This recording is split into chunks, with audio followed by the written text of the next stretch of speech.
The move won't be announced with the grand spectacle of a royal proclamation or the thunderous echo of trumpets from the Tower of London.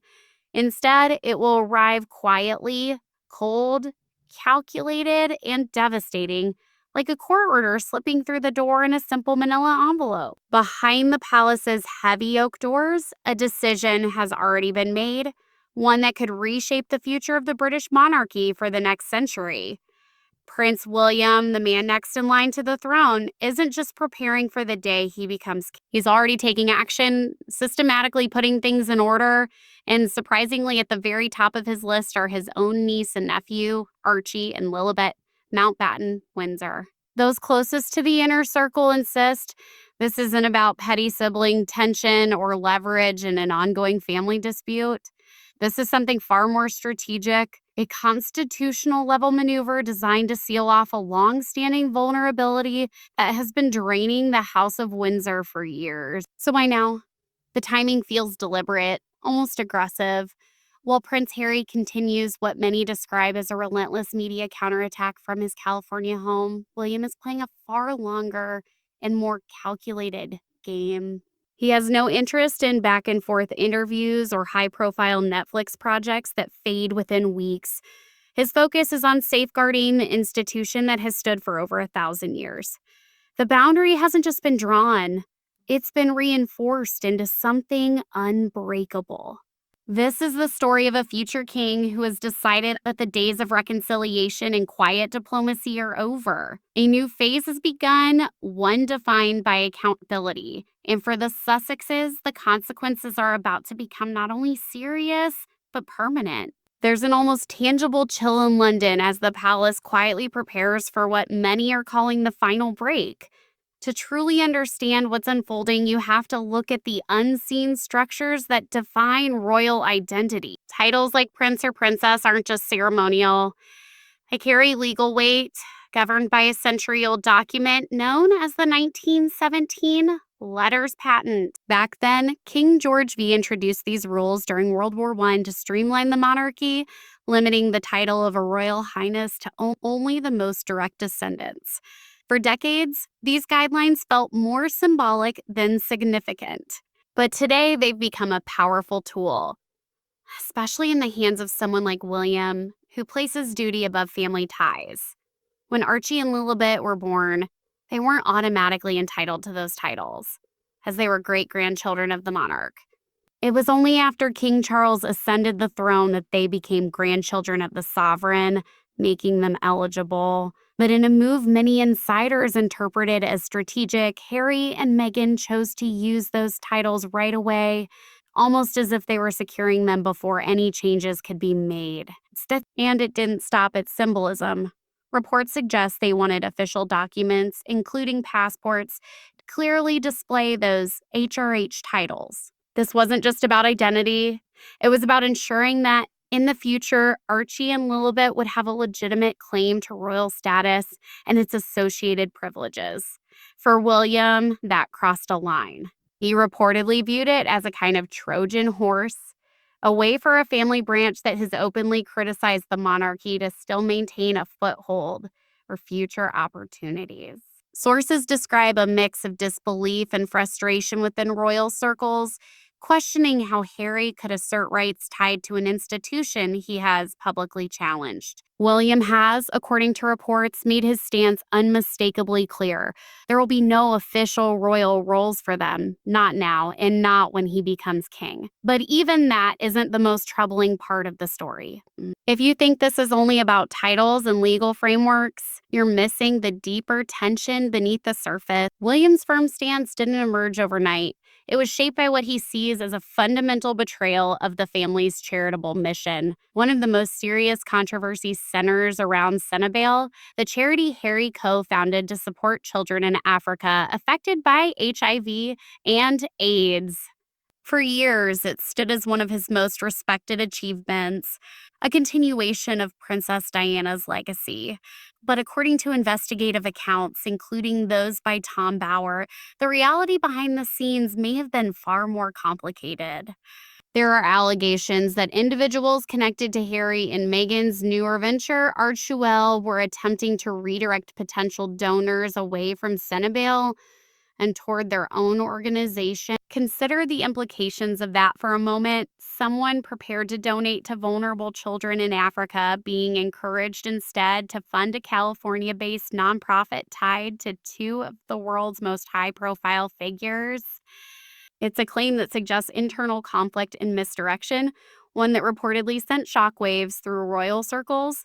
And it didn't end there. When Sentabale's chair, Sophie Shandalka, allegedly attempted to initiate a full financial audit, seeking clarity over reports that associates of Harry were receiving substantial six-figure salaries from the charity, she was, according to sources, met with immediate resistance.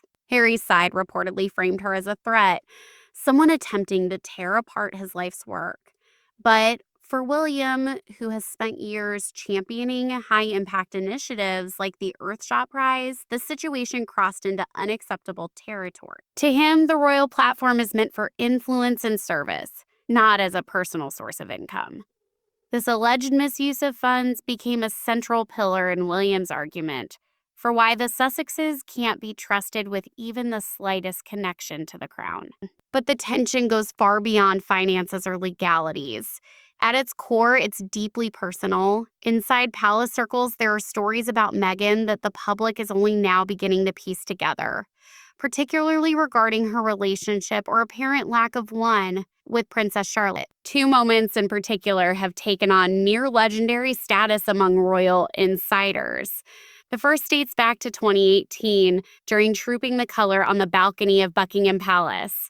A very young Charlotte briefly lost her footing and fell while standing before the crowd. As most of the family reacted with immediate concern, footage seemed to show Meghan and Harry laughing in the background. Supporters dismissed it as an innocent, fleeting moment. But within the Wales family, it was interpreted very differently, as a revealing glimpse of what some have described as a mean girl attitude.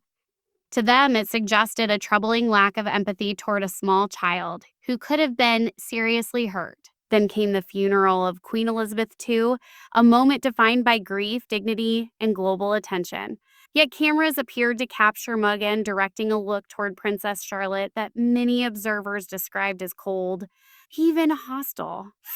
One royal commentator, known online as Meghan's Mole, went as far as claiming that the level of apparent resentment toward the young princess was extreme.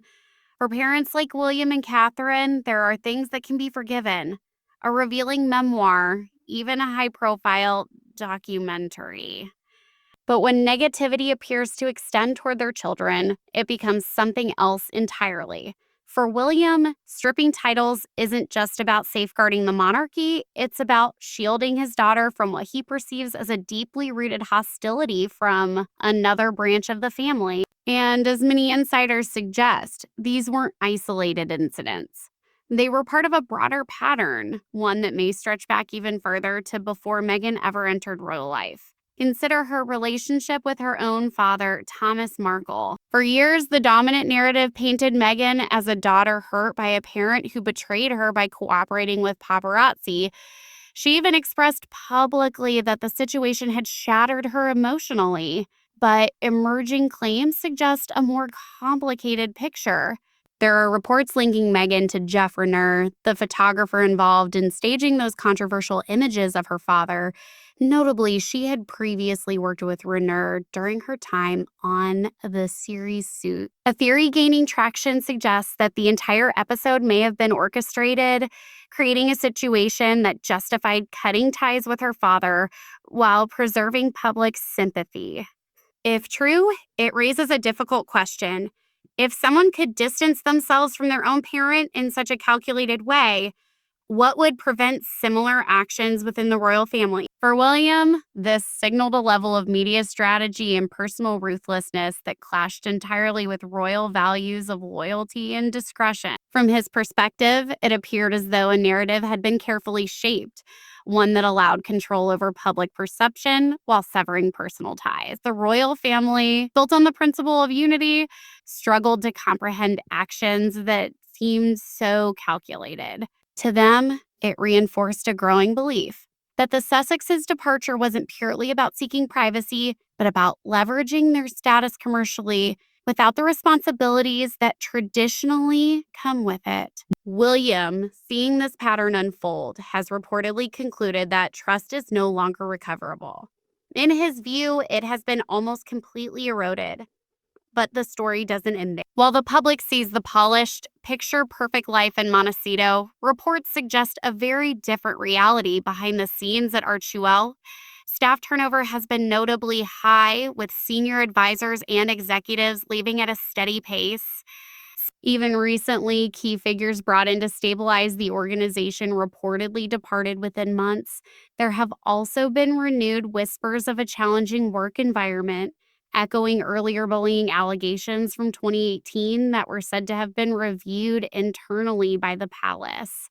One former employee allegedly described the atmosphere as a soul-crushing, claiming that loyalty was expected but rarely reciprocated.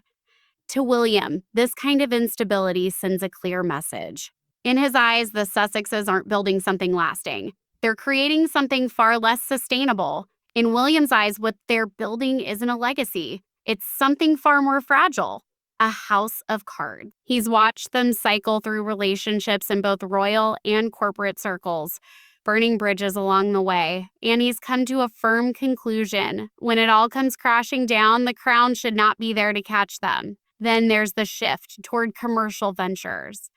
Meghan's lifestyle brand, American Riviera Orchard, was meant to mark a new chapter, a polished, high-end empire in the style of Martha Stewart that would solidify their financial independence.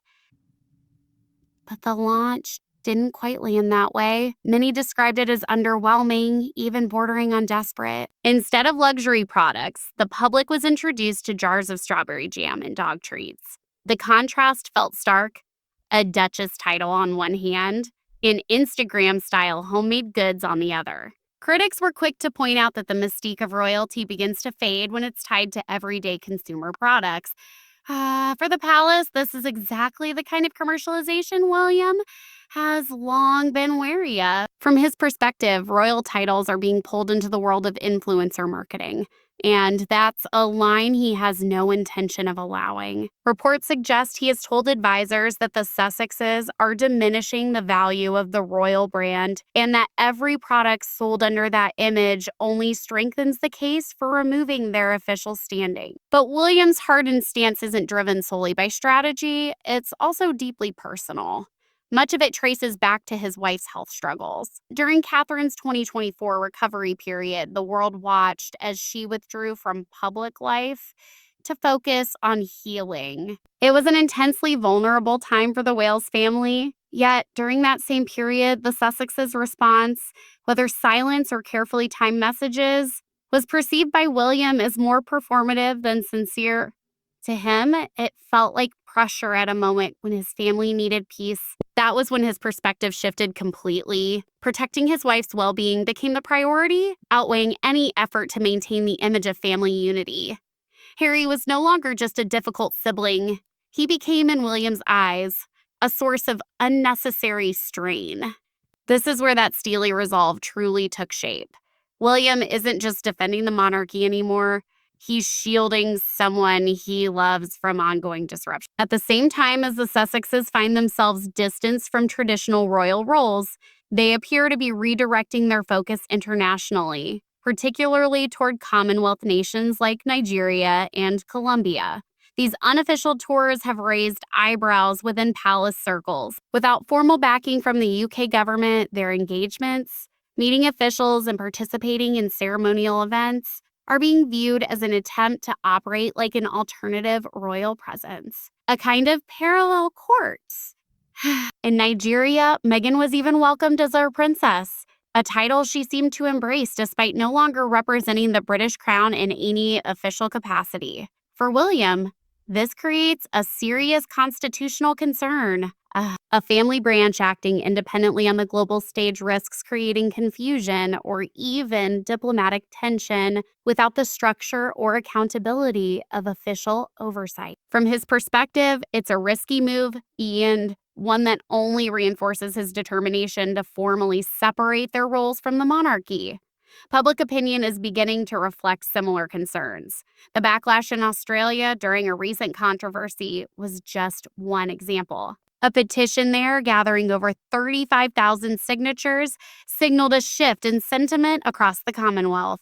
People are increasingly questioning why public resources should support a couple who have stepped away from royal responsibilities. What's happening internally is beginning to show outwardly, and it stands in stark contrast to the way William handled what he once described as the hardest year of his life, 2024. While William faced the serious health battles of both his wife and his father with composure and discipline, also playing